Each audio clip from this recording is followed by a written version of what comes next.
Well, good afternoon, everyone. And once again, welcome to another live this afternoon. And hope you're having a great day, and wait for a few people to come on and say hello.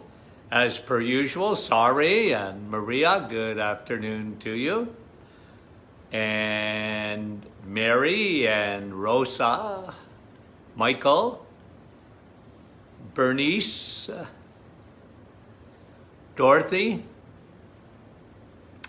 and Nick, good afternoon. Brenda, okay, we got a good crowd on. Jenny, Len, Joanne, Beth, and Lisa. Nice to have you guys on. Another Diane, and Darlene. You guys are great. Thanks so much for coming on. Paul, Susan, Martine, Jerry, friend from Nouveau Brunswick and fellow Habs fan, Beth, Margaret, Judy, Judith, Susan, Sharon, Etta, Deb. Okay, guys, Andrea from Nouveau Brunswick. Okay, we're going to get going. Now, I'm going to ask you, let me start off by sort of giving you a little bit of a what if. What if? You ever wonder if you could sort of see a little bit into the future, and especially in the stock market or whatever, and knowing what kind of stocks were going to take off and you know, which ones were going to tank or whatever. But if someone had told you, let's say, you know, several years ago now, I guess it would be somewhere around 20. I'm trying to think exactly, maybe a little even longer than that. But if someone had told you to invest in a little blue pill, and they gave you a tip saying that this was going to be one of the greatest investments you could ever make, because the stock for this little blue pill was going to take off. Now, I bought a few stocks over the years, and people that were more in the mining business, because in Northern Ontario, you know, generally our big industry is mining. And I had friends of mine that were, some of them actually prospectors, had told me, oh, you know, this is going to be a great find here, okay? And sometimes they were right and sometimes they were wrong. But I want you to think through this with me for a minute. That here's a statistic. And then we're going to talk about this. 50%, listen to this statistic. It's shocking. Really it is. 50% of men, 50% of men after the age of 40 will suffer from a condition called ED. 50%. Like, I always knew that, you know, I mean, people that were making these little blue pills weren't stupid. There was money to be had. But I wonder even if you thought that the statistic for men was that high for erectile dysfunction. Incredible. 50%. And just after the age of 40. I want to do a little bit of a dive, not on the blue pill, but I want to tie a modern phenomenon. By the way, it is a modern phenomenon. Not saying that it didn't occur 50 years ago, but there's almost no sense to half of the, male population after the age of 40 suffers with this condition. It's incredible. So we're going to look at that. We're going to tell you why that's happening, why it is an epidemic today, and why you should have invested some of your hard-earned money in a pharmaceutical. Was it Pfizer? I think it was Pfizer that came out with the little blue pill. And then others, of course, followed suit, but they were the first ones out with it. So, if you've been getting our emails, we've talked about this a little bit. And I want to just do a little bit of a deeper dive for you so that you understand why this happened.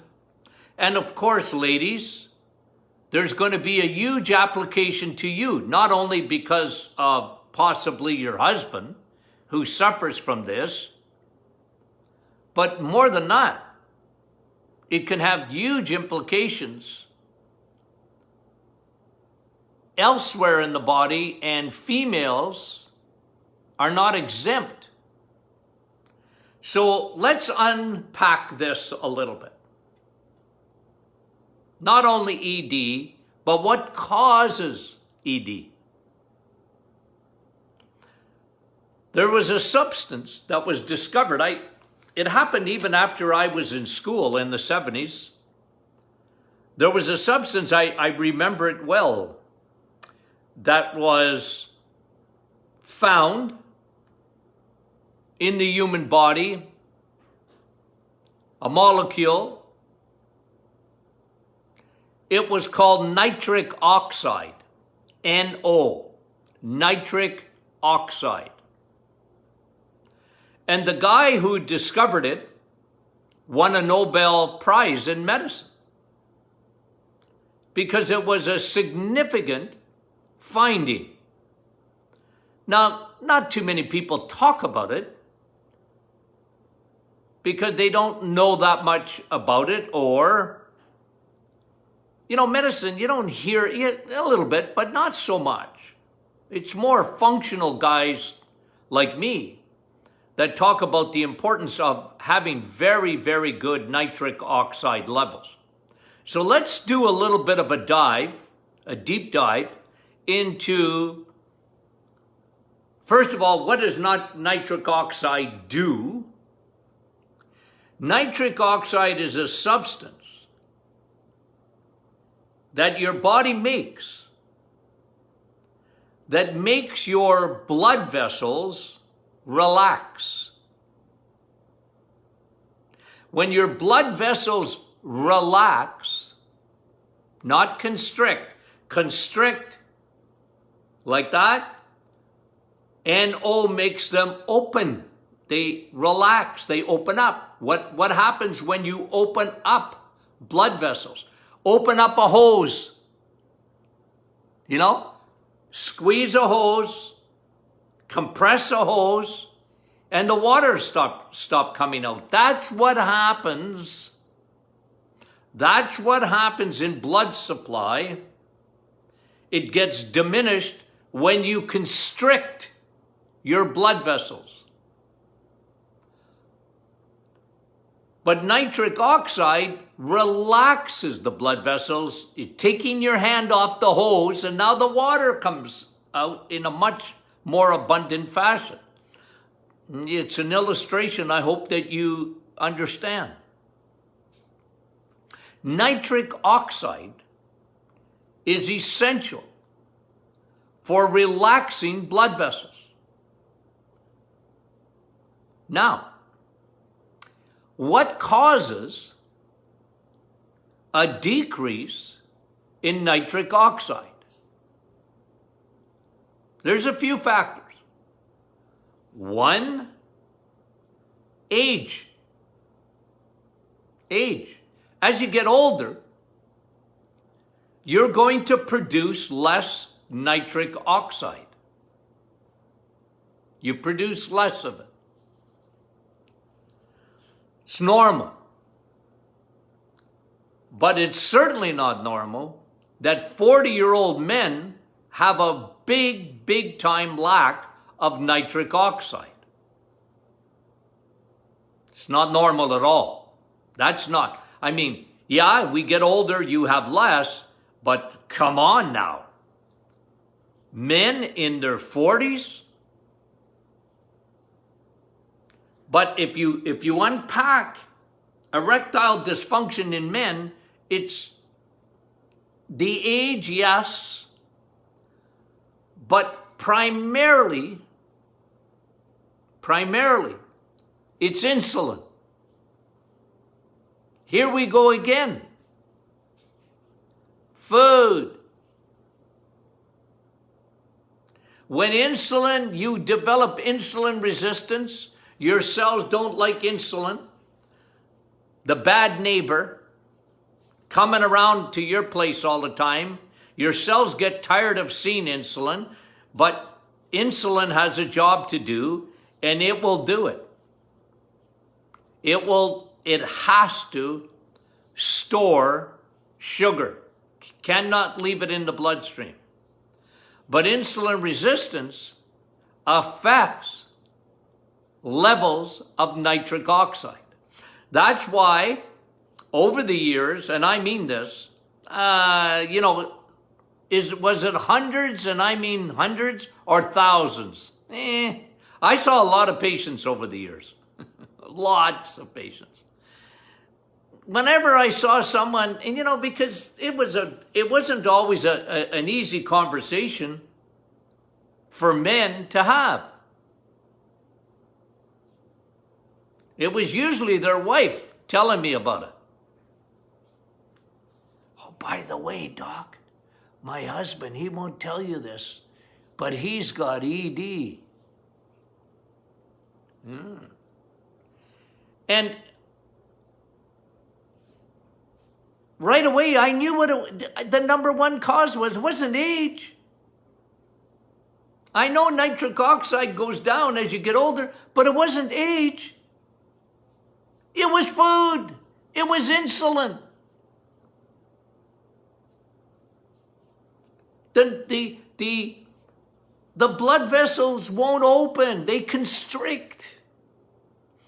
And to a male, his privates,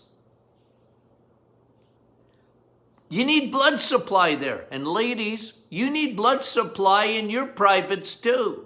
Otherwise, you're going to have trouble with libido.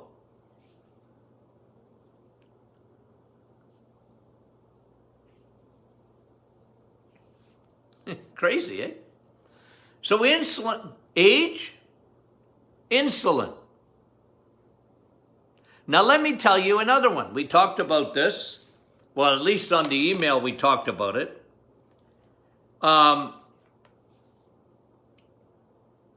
You know what another factor is in blood supply that makes nitric oxide? Elevates your nitric oxide? B12. B12 is found in vitamin S, steak. It's not found in the plant kingdom. It's not found in chicken. It's not found in salads. It's found in steak. That's how you get B12. And if your B12 levels are not high enough, that's why I'm always interested. I am interested in B. I don't care so much about, what they call normal B12 levels anymore. We talked about this earlier this week. But B12 is an essential vitamin because if your B12 is low, your nitric oxide is low. As a matter of fact, in our office, I was much more interested in measuring your nitric oxide than I was in measuring your B12, because I knew one thing, it was invariable. If your nitric oxide was low, you had low levels of B12, and I didn't care what your blood test said. I didn't. B12 blood tests are 100 years old. They should put them to bed and get another one. The ranges are, oh, doc, I'm 2 something and I'm normal. No, you're not. You got low levels of nitric oxide. But if you unpack it and go backwards, you have low levels of not only B12, but one of the things that lowers your B12, insulin again. Bad eating. When you're living on carbohydrates, you're elevating your insulin. When you elevate your insulin, you're elevating your insulin resistance. Your cells don't like insulin anymore, but that doesn't matter. Insulin's coming around anyways. Whether you tell them to go away or not, if you eat crappy carbs, insulin has to come.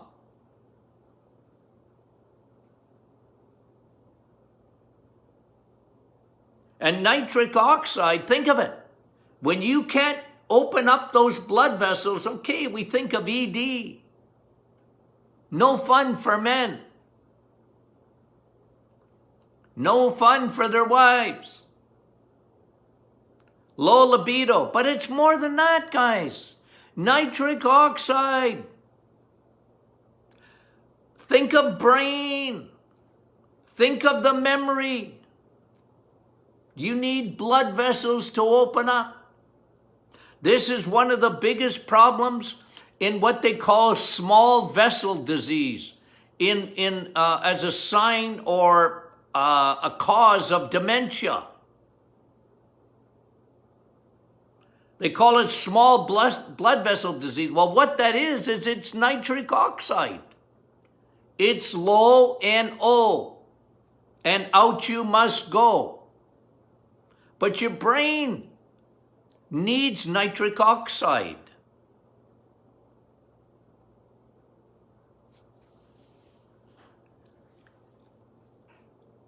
I want to give you another important one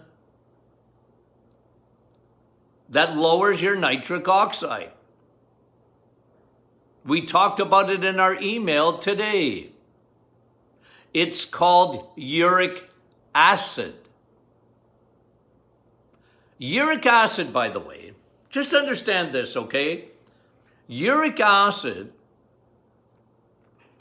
is a waste product. Everybody makes uric acid. Everybody. You make uric acid, and I make uric acid. Everybody does. So it's not uric acid that's the problem if you can get rid of the waste product. The problem is it's twofold. The problem is twofold. When you're a carboholic, when you eat fructose, and remember, just by deduction, you guys will understand this. The world doesn't understand it, but you understand it. Just by deduction, because you're going to follow along with me. I make the point, I made it 25 years ago. Why do we see so much gout? Oh, Dr. Martin, it must be purines. Nah, Google it. It'll say purines. What are purines? Well, it's part of the food. It's a waste product too. But purines, oh, red meat, that's got purine. Gravy, that's got purines in it. Yeah, it does. But that's not what causes gout. That doesn't cause gout. And I made this point years ago. when I said, look, why? Okay, if red meat causes gout, why is it that gout is up about 60, 70% today? 60, 70%. Why is that?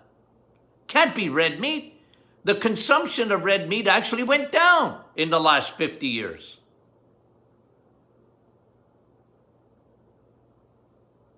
It went down. Didn't go up. It went down. What causes? It's high fructose corn syrup. The sugars that the food industry makes. It's not natural sugar. I call it the antichrist of sugars because it's not natural. It sounds natural. High fructose. Oh, fructose. Fruit sugar must be good. Nah, it's terrible. It's poison. It's poison on steroids. But that's the sugar of choice. So don't, you know what? The food companies, they don't even have to tell you what they're putting in terms of sugars. So they make it, oh, cane sugar and this sugar and that sugar. It's high fructose corn syrup.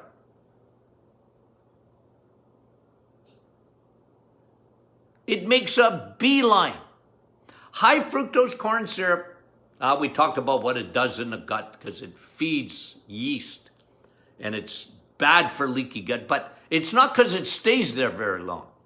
It's it's going through your gut at 100 miles an hour just about, just enough to feed the yeast and that, but it's making a beeline for your liver. That's why it's so dangerous. That's why we see kids with fatty liver, because they're always drinking juice and juice boxes and sodas and all this stuff, ice cream and whatever it is. It's making a beeline for the liver, like alcohol. Why is alcohol dangerous? You'd never think of giving alcohol to a child, would you? Of course you wouldn't. But yet we feed our children high fructose corn syrup. About 200 pounds a year of it. The byproduct of fructose, whether it be, and by the way, whether it be high fructose corn syrup, which is horrendous, or even fruit sugar, fruit.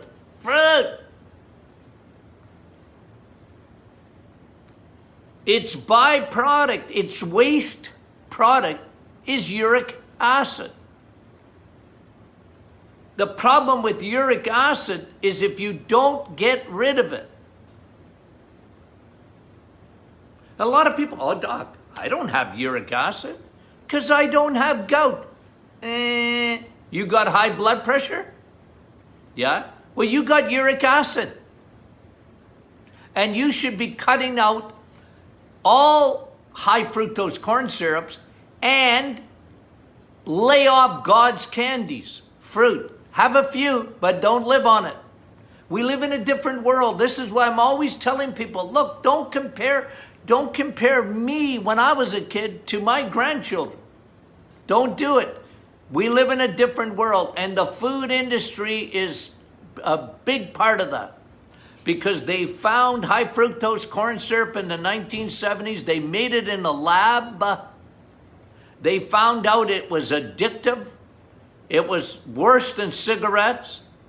They found out that it was cheap. And they found out that it was 10 times sweeter than normal sugar. So guess what they did with it? They put it in everything. From ketchup to you name it. You read anything with added sugar today, and that's what you're consuming. High fructose corn syrup. Its byproduct is uric acid. I don't care what your blood levels are. You might not be getting rid of it. And you see, the double whammo comes here. You make a lot of uric acid because of fructose, high fructose corn syrup, the worst. And secondly, your kidneys is what excretes it, okay? Because uric acid is supposed to go into urea, and you're supposed to pee it out of your body. Uric acid, okay, now remember, let's go back. High fructose corn syrup, even fruit,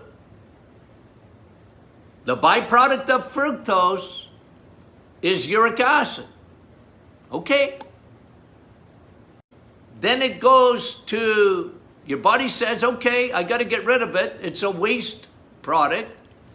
Your kidneys have got to pee it out. The problem is, if you have elevated insulin or insulin resistance, your kidneys do not work the way they're supposed to.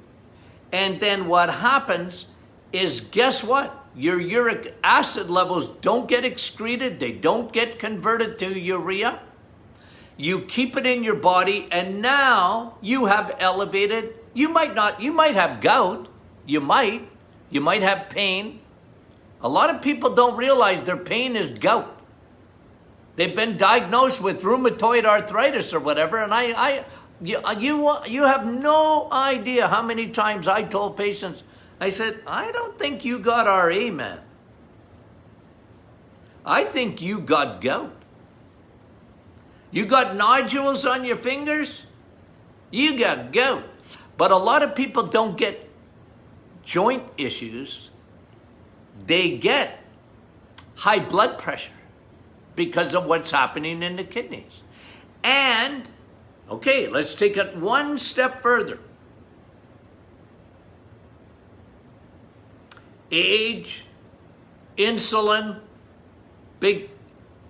more insulin than age. Low B12. You know what I found? I mean, just use this for a second with me. Hear the hollow here? A person that doesn't eat vitamin S, when they're not eating steak, what do you think they're eating most of the time? They're carboholics. A vegan, they're carboholics.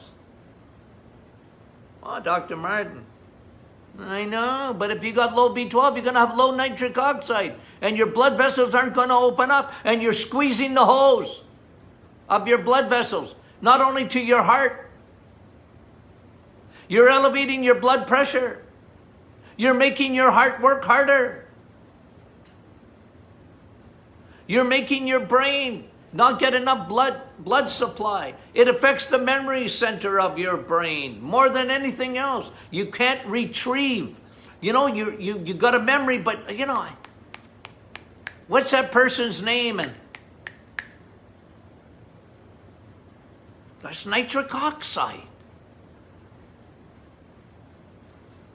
So uric acid, B12, insulin. You see how damaging it is?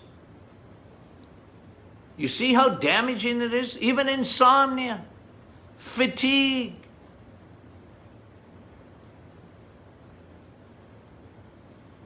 Memory, poor circulation, brain fog, osteoporosis, ladies. Osteoporosis is not a lack of calcium.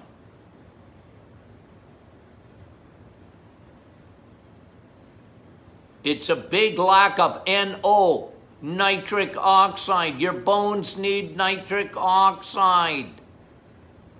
They need blood supply. They need the fountain opened up. Got it? You see, guys, how it, and Tony Jr. mentioned this. I won't spend too much time on it, but it talked about you even need high levels of nitric oxide for your immune system, because even your lymphatics and your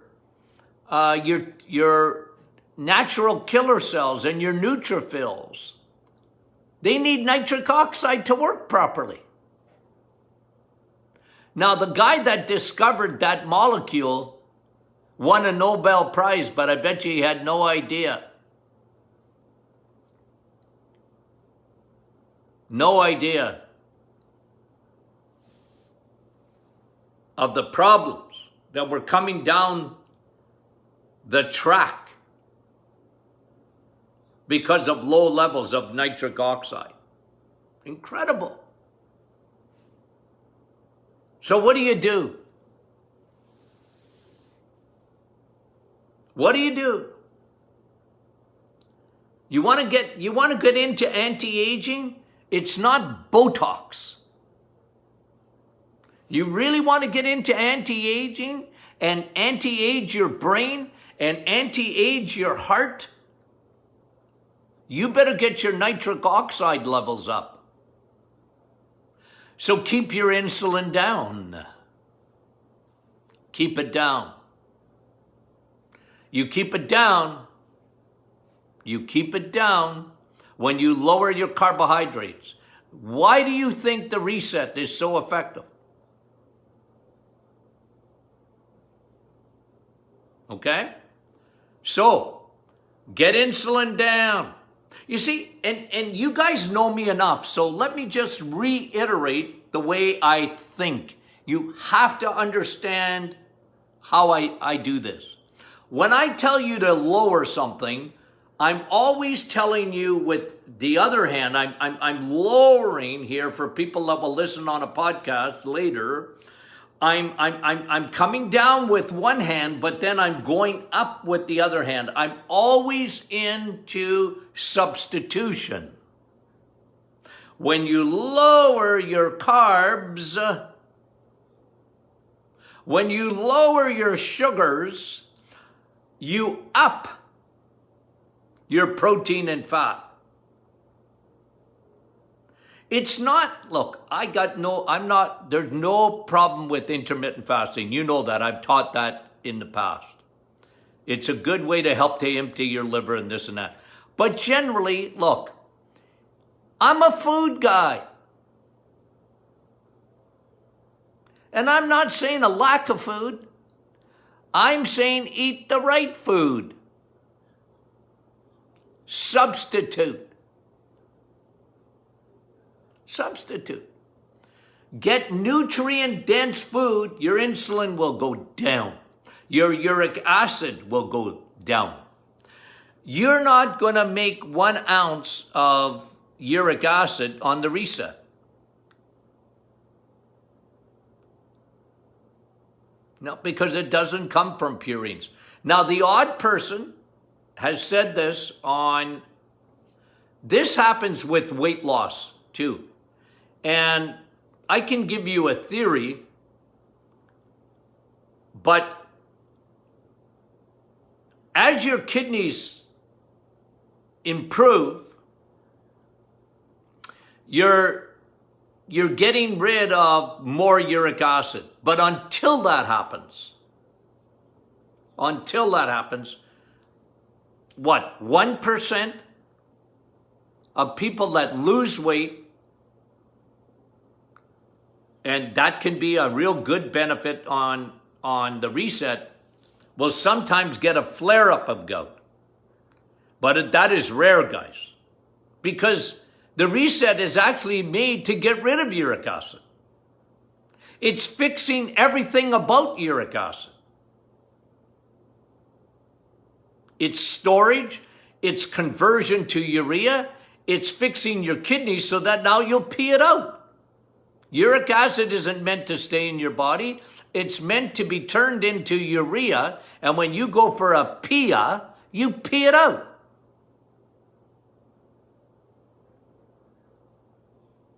Okay? So, wouldn't you have liked to put $1,000 into Pfizer about a year before or months before they came out with the little blue pill?